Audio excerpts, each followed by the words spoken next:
Bien, vamos a continuar entonces con estas clases de análisis tiempo-frecuencia. Nos toca ahora ver el principio de incertidumbre y la resolución tiempo-frecuencia de la transformada de Fourier de tiempo corto. Vamos a volver un poquito para atrás a lo que fue la motivación. Recuerden este ejemplito que estuvimos analizando, que, bueno, agarramos una ventana y la fuimos desplazando a distintas posiciones para hacer el análisis. Si se acuerdan de la segunda posición, en el primer caso lograba la ventana capturar solo la senoidal de 5 Hz, en el tercer caso lograba capturar solo la de 10 Hz, pero en el segundo agarraba un poco de cada una, ¿cierto? O sea que para esta ventana su espectro, bueno, seguía siendo confuso, digamos, porque no sabíamos con exactitud dónde está la transición. Entonces, ¿qué podríamos hacer para tener más precisión, digamos, en dónde pasó exactamente la transición? Podríamos usar una ventana más chica, ¿no? Si la ventana fuese más chica, podríamos ir acotándonos y acercándonos a la zona. Entonces, eso es bastante intuitivo, ¿no? O sea, usar ventanas más chicas nos va a dar más precisión porque voy a saber que si veo que hay algo así, bueno, dentro de una ventana voy a saber que esa transición pasó en ese tiempo de ventana y va a ser un tiempo más chico que si en esta grande o que si usaba una ventana que era toda la señal.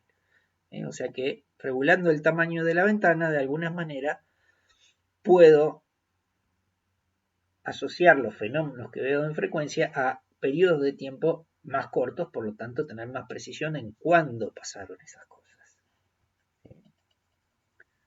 Ahora bien, eso no es gratis, tiene un costo y eso es lo que vamos a ver. Como decía entonces, las transiciones en el tiempo no se conocen con exactitud. Vimos ahí que esa transición pasaba en la segunda ventana. No sé en qué parte de la segunda ventana, lo que puedo decir es que durante la segunda ventana hubo una transición entre o una combinación de esas frecuencias.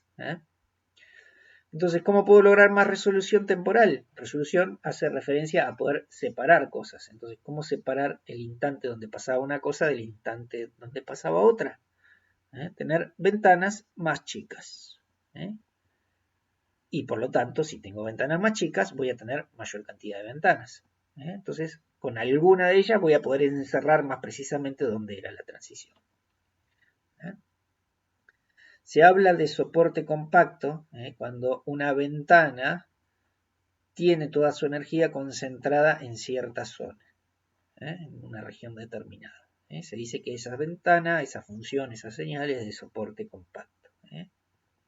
Entonces, lo que estamos buscando es ventanas que tengan soporte compacto y en una duración determinada que la podemos manejar, más chica o más grande según necesitemos.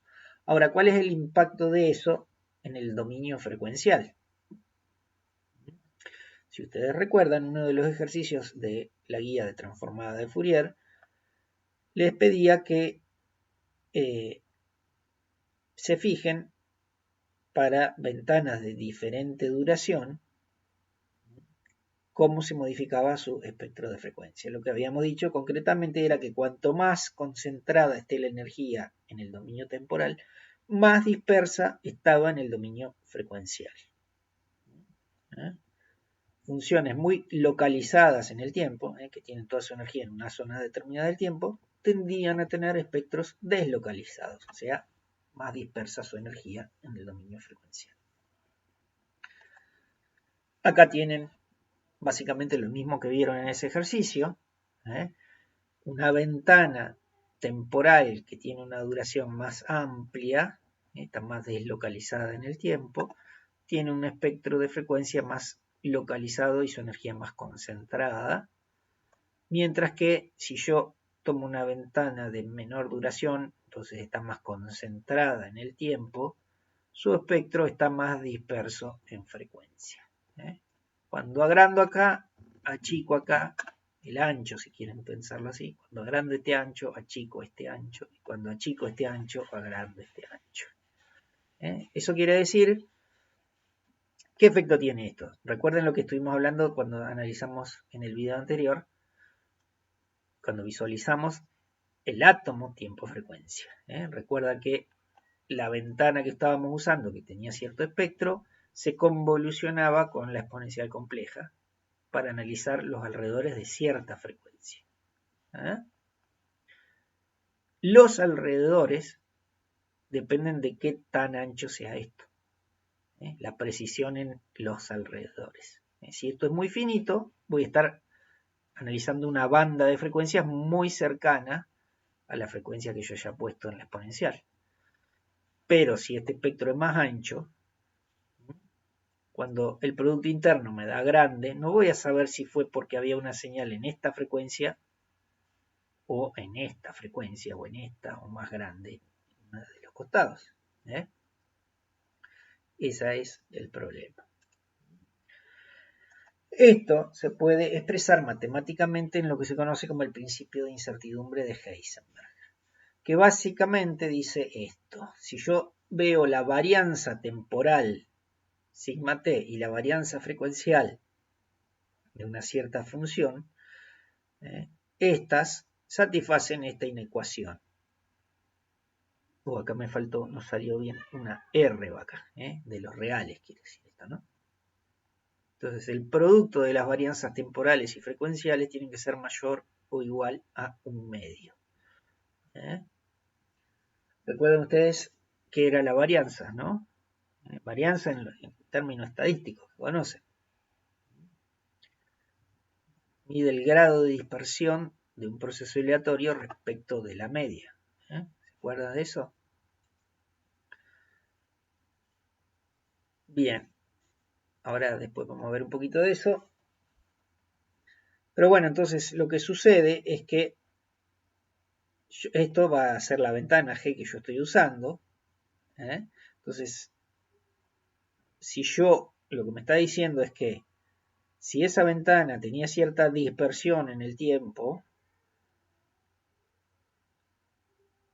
y la multiplico por su dispersión en frecuencia, tiene que ser mayor a 1/2. Si después yo agarro la ventana y la achico a la dispersión en uno de los dominios, en el otro se me tiene que agrandar correspondientemente, porque si no en algún momento violaría este principio.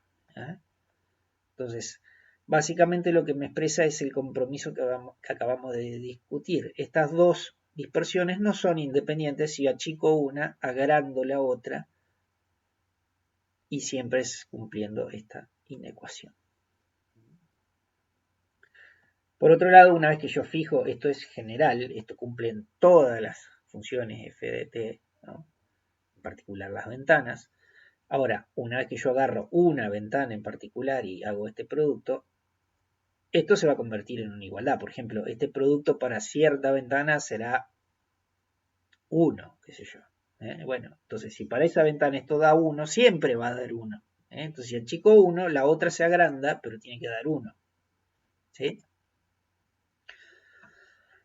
¿Esto qué me quiere decir? Fíjense, otra interpretación. Esto es la dispersión temporal, ¿no? Esa dispersión temporal en realidad quiere decir el grado de incertidumbre que yo tengo alrededor del tiempo. Como recuerdan, en la transición, ¿dónde estaba? Estaba en la ventana 2. Pero estaba al principio o al final. No sé, estaba dentro de esa ventana. Entonces hay todo ese rango de tiempo. Es un intervalo de incertidumbre. Yo no sé exactamente dónde estaba la transición. ¿Sí? Entonces, esta varianza temporal me mide la dispersión de la incertidumbre en el dominio temporal. Y de la misma forma, recuerden que los espectros de la ventana se hacían más finos o más anchos. O sea que si el producto interno me daba grande, podía ser por la frecuencia del medio, pero también podía ser una un poco más corrida que fuera un poco más grande. ¿Sí? Entonces, también hay una incertidumbre en cuanto a cuál era el valor verdadero de frecuencia que causó que ese coeficiente me dé grande. O podrían ser todos. Entonces, fíjense esto que es. Si yo estoy haciendo un análisis tiempo-frecuencia, esto me define un rectángulo. rectángulo de incertidumbre. Entonces, cuando yo me paro en un punto del tiempo y a una frecuencia dada, tengo un rectangulito de incertidumbre que tiene lado en el sentido temporal sigma t y lado en el sentido frecuencial sigma omega, y tiene un área, que es el producto de ambos lados, que tiene que ser al menos un medio.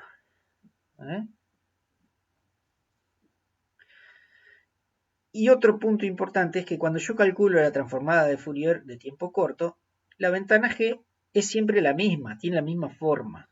No uso distintas fórmulas. La forma es esta. Entonces, después la desplazo a lo largo del tiempo. Pero la forma es siempre la misma, la duración temporal es siempre la misma. La voy desplazando de aquí para allá, pero la duración y la forma es la misma. ¿Está bien? Eso hace que, si tenía cierta incertidumbre cuando estaba aquí, tiene la misma incertidumbre cuando esté acá. ¿Sí? Por lo tanto, la resolución que obtengo es uniforme tanto en el tiempo como en la frecuencia. Entonces, vamos a ver un poco más en detalle qué quiere decir esto.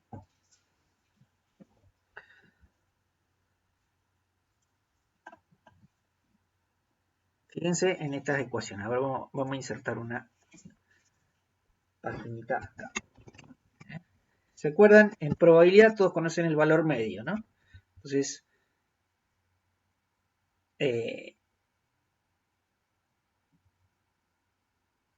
supongamos que tenemos una P de t, por ejemplo. Es una función de densidad de probabilidad. Quiero calcular el valor medio de esa densidad de probabilidad. ¿Cómo se calculaba? El valor de t medio.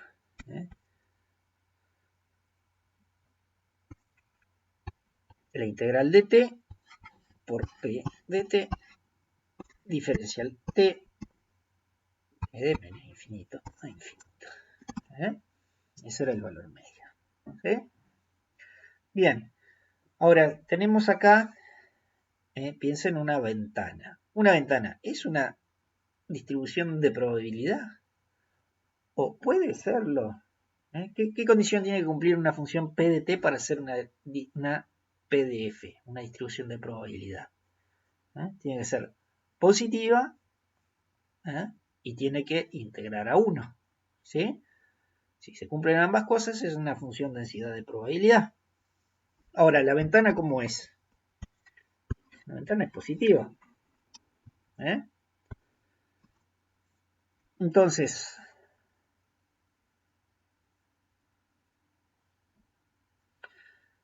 su magnitud al cuadrado, ¿sí?, va a ser positiva también. Y si tuviera partes negativas, imagínense que tuviéramos algo que tiene una forma así. Bueno, si yo hago la magnitud al cuadrado, también es siempre positiva. ¿Cierto? No, esta parte y va a ser, bueno, cambiará la magnitud, pero es siempre positiva. Entonces esa función magnitud al cuadrado es siempre positiva. Y lo que me falta es que integre a 1. ¿Y qué puedo hacer para que integre a 1? Divido por el valor al que integra. Si integra a 8, bueno, divido por 8. Y ahora integra a 1. ¿Entiendes? Entonces, fíjense cómo está esta ecuación que dice acá. Fíjense. Esto que está acá es la magnitud al cuadrado, siempre positiva, dividido su energía, que es la integral de la magnitud al cuadrado. Por lo tanto, con esto metido acá adentro, esto que está acá sería una distribución de probabilidad. Y por lo tanto esto es el valor medio de la variable t. ¿Sí? De la misma forma, puedo encontrar la frecuencia media. O sea, estas ecuaciones lo que me dirían es en qué valor de t está centrada la ventana que estoy usando. Y en qué valor de frecuencia está centrada el espectro de la ventana que estoy usando. ¿Sí? Esto por las mismas razones, esto magnitud al cuadrado normalizada por su energía es lo que me da una PDF y eso me sirve para calcular el valor medio, o valores pegados.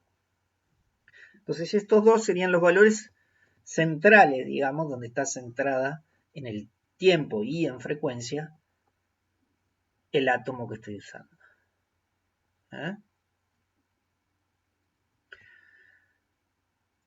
Ahora, lo que me falta es la varianza. ¿La varianza cuál era la fórmula? La integral de t menos la media al cuadrado por la densidad de probabilidad. Lo mismo en el dominio frecuencial. Entonces, con esto puedo calcular las varianzas temporal y frecuencial de una ventana. Bueno, esto está hecho aquí, fíjense, para un átomo tiempo-frecuencia. En este caso en particular lo hice más para tener más generalidad. Es un átomo tiempo-frecuencia especial de una transformación que se llama Waylet-Packet, que vamos a comentar al final de la clase, más o menos de qué se trata. Pero bueno, lo puse acá como ejemplo simplemente porque todas esas transformaciones también cumplen el principio de incertidumbre y tienen un rectángulo de incertidumbre que se calcula de la misma forma que acabamos de ver con las ecuaciones de recién. Tenemos el centro, las medias que me dan el centro de este rectangulito y las varianzas temporal y frecuencial que me dicen qué tan dispersa está ese átomo alrededor del tiempo en el que está centrado y alrededor de la frecuencia en el que está centrado.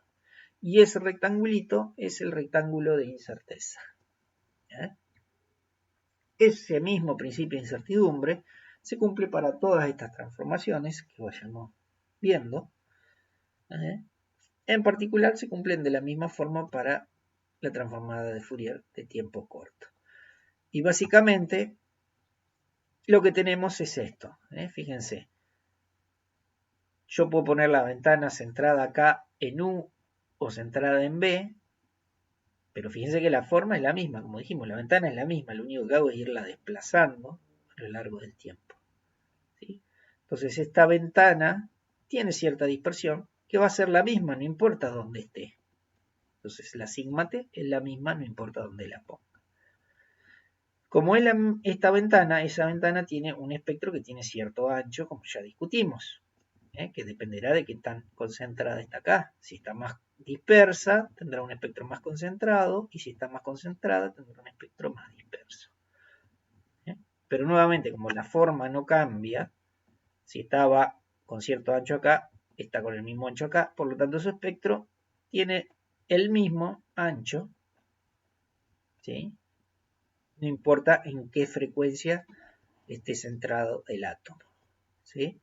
Esté centrado en cita o esté centrado en esta. Lo que cambió, ¿se acuerdan que era la convolución del espectro de esta con el valor de la frecuencia de la que estaba? Por lo tanto, es una copia tal cual del espectro de la ventana, que es la misma. Por lo tanto, a medida que yo me muevo en el tiempo y cambio el valor de frecuencia del átomo, esos átomos tienen, al estar centrados en cierto valor de mu y zeta, un rectángulo de incertidumbre asociado. Lo que me quiere decir es que cuando yo estoy analizando con el átomo centrado en u y zeta, si el coeficiente que me da el producto interno es grande, puede querer decir que había energías en la señal en cualquier punto de este rectángulo, no necesariamente en el medio, que es al que estoy asociando el valor, ¿no? Porque es donde estaba centrado. Pero podría ser que hubiera un valor por acá que mi ventana lo va a capturar y también lo va a ver en el dominio frecuencial. Y por lo tanto va a seguir dando un valor grande. ¿Sí? Entonces es como decir la zona del plano tiempo-frecuencia que mi átomo ve. La zona que ve es este rectangulito. Es un rectangulito siempre de la misma área de base sigma t de altura sigma w, que yo lo puedo ir poniendo en distintos puntos del tiempo o de frecuencia. Y entonces si analizo con este rectangulito, y bueno, lo que yo vea va a corresponder a cosas que hayan pasado en cualquier punto dentro del rectangulito. Por eso hay una incertidumbre exactamente de dónde pasaron las cosas que observo en U y sigma y zeta. Pero bueno, lo importante, como decía ahí, es que estos rectangulitos, como la ventana es siempre la misma, son siempre iguales, no importa dónde estén posicionados, tienen el mismo tamaño y entonces tengo una cuadrícula uniforme, si quiero verla, en todo el plano tiempo-frecuencia.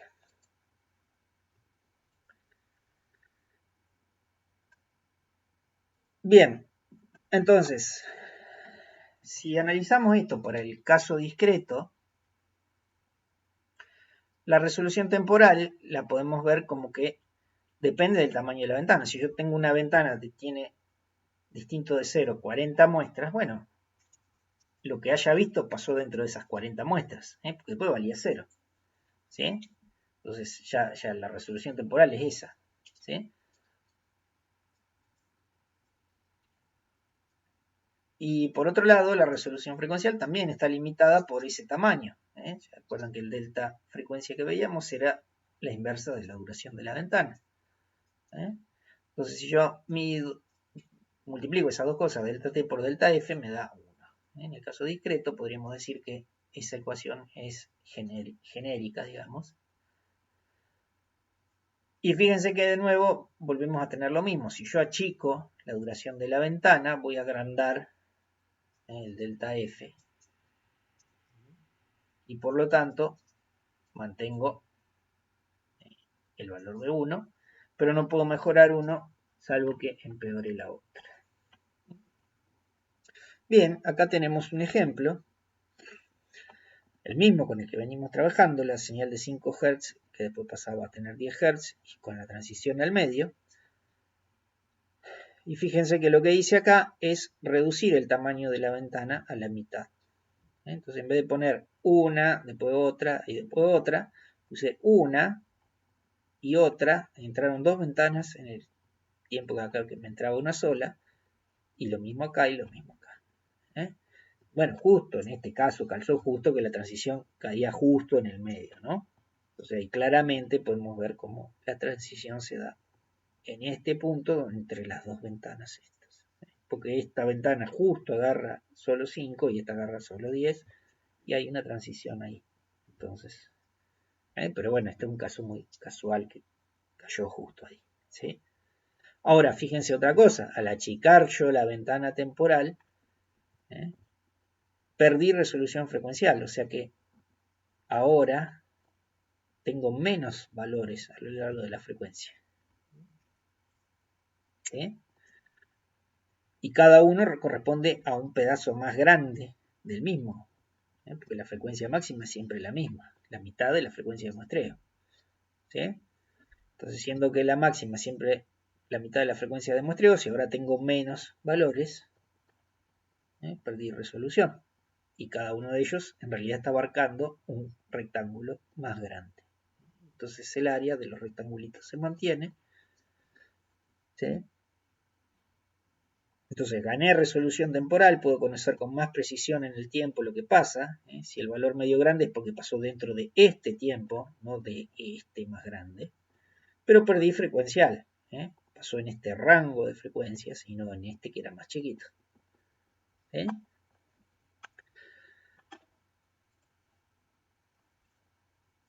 Bien, acá tienen otro ejemplo con una señal de voz.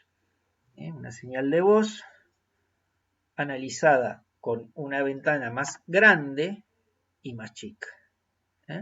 Esta ventana más grande abarca más muestras y tiene mucha mejor resolución frecuencial, lo que me permite distinguir los picos de armonicidad a lo largo de las frecuencias. Si achico la ventana como acá, pierdo la detección, ya no veo los picos individuales que había acá. Se me mezclan, se me borronean en algún coeficiente en particular. Porque el cuadradito, igual que acá, es más ancho ahora y abarca un rango más grande. Pero, como las ventanitas son más chiquitas, me permiten detectar transiciones temporales. Y veo los picos, y lo que estoy viendo acá son los picos de alguna senoidal, por ejemplo, de la amplitud particular que tuviera la onda ahí. ¿eh? Entonces tengo mucha más resolución temporal acá, mucha más resolución frecuencial acá. La señal de análisis es la misma. ¿eh? ¿Y qué es mejor? Y no sé, depende de lo que quiero ver. Si tengo interés en analizar la armonicidad de la señal, bueno, claramente esto me va a ser más útil que esto, porque acá no tengo la estructura armónica que acá sí la veía. Ahora, si me interesa más analizar cuestiones temporales con más precisión, bueno, claramente acá no tengo precisión en las transiciones temporales y acá sí. Entonces, depende de la aplicación que me conviene. Lo importante es saber que hay un compromiso en la resolución y saber entonces que uno tiene que jugar con eso para analizar lo que realmente le interesa.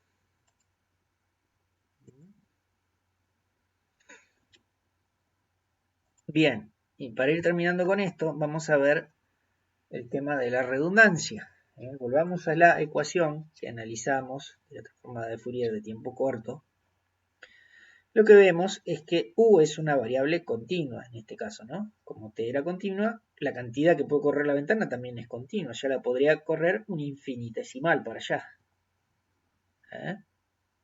Entonces imagínense que yo tengo una ventana con la que estoy analizando, la corro un infinitesimal y tengo la siguiente ventana. La mayoría de la información que estaba en la primera ventana sigue estando en la segunda, solo cambió un poquitito al correr las ventanas.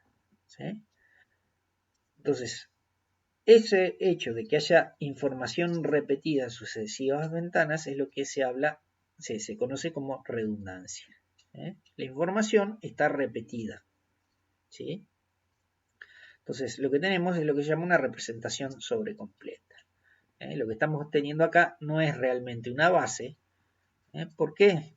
Imagínense, como estamos acostumbrados a trabajar en R a la n, decíamos que n vectores linealmente independientes son una base en R a la n. Bueno, es como si tuviéramos 5n. Claramente ya no son linealmente independientes. Parte de la información que contiene uno también estará contenida en otro.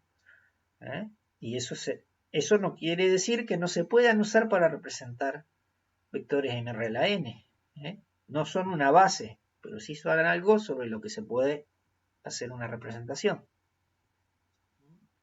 Eso es lo que se llama un conjunto redundante.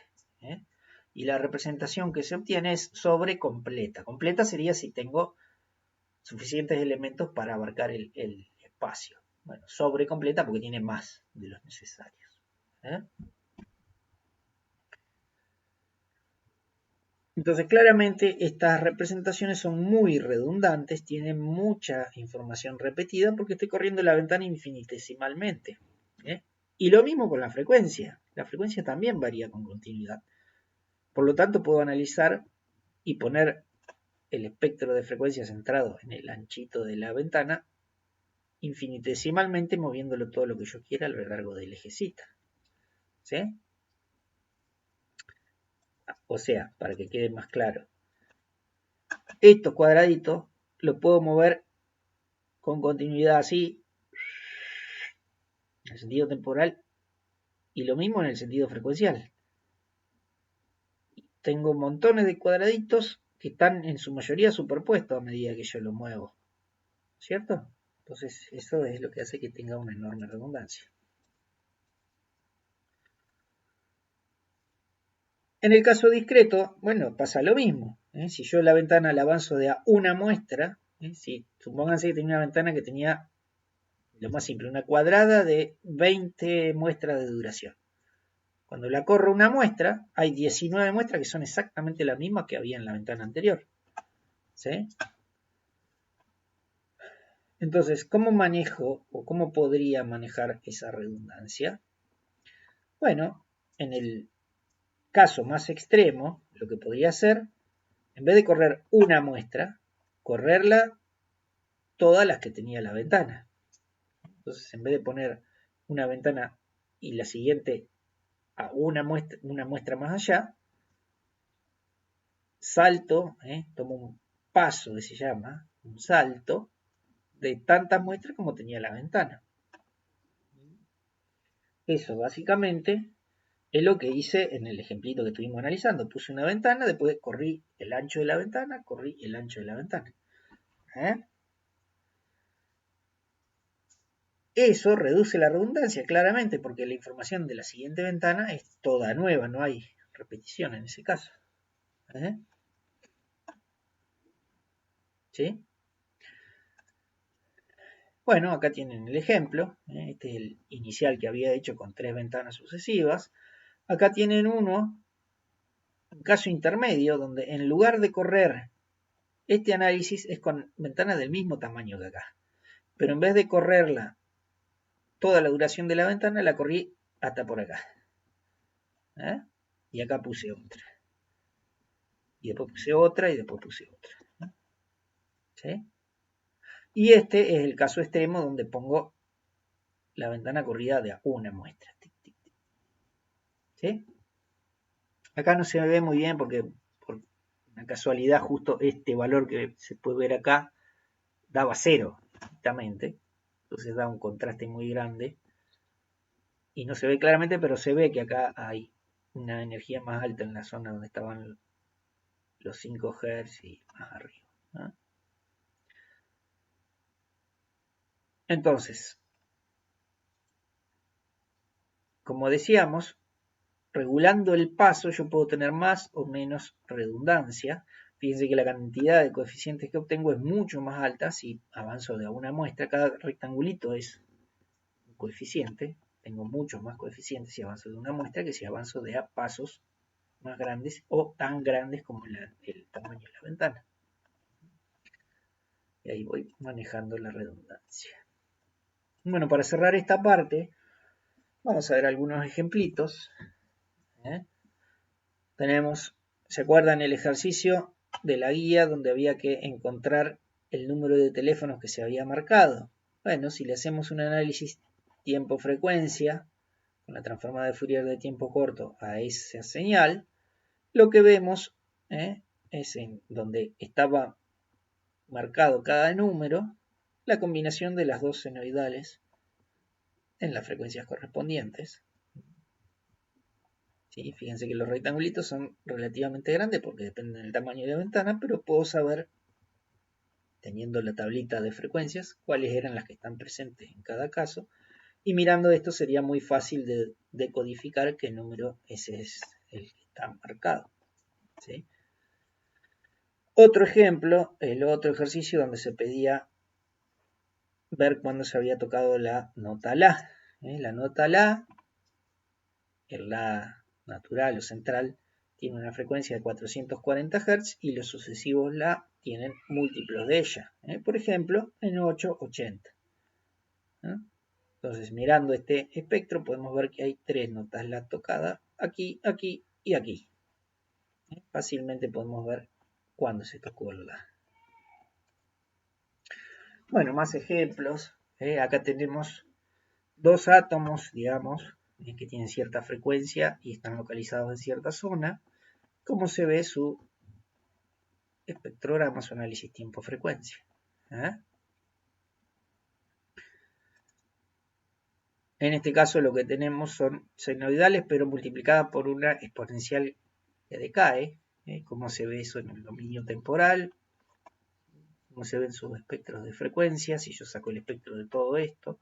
Y cómo se ve su análisis tiempo-frecuencia, que me permite ver claramente que son dos cosas separadas en el tiempo. Y que tienen cierta dinámica interna temporal, ¿no? No es todo lo mismo.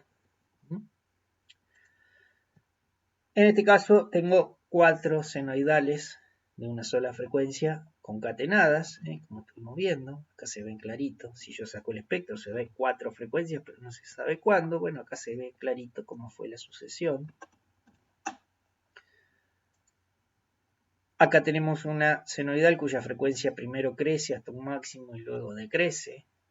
Nuevamente su espectro me dice que hubo varias frecuencias, pero no me dice cuándo ni dónde. Y el análisis tiempo-frecuencia me muestra esa evolución, primero aumentando, llega a un máximo y luego baja la frecuencia.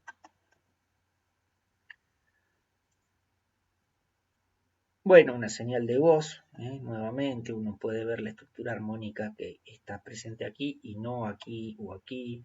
Por lo tanto, esto puede ser un fonema sonoro, esto es un fonema sordo.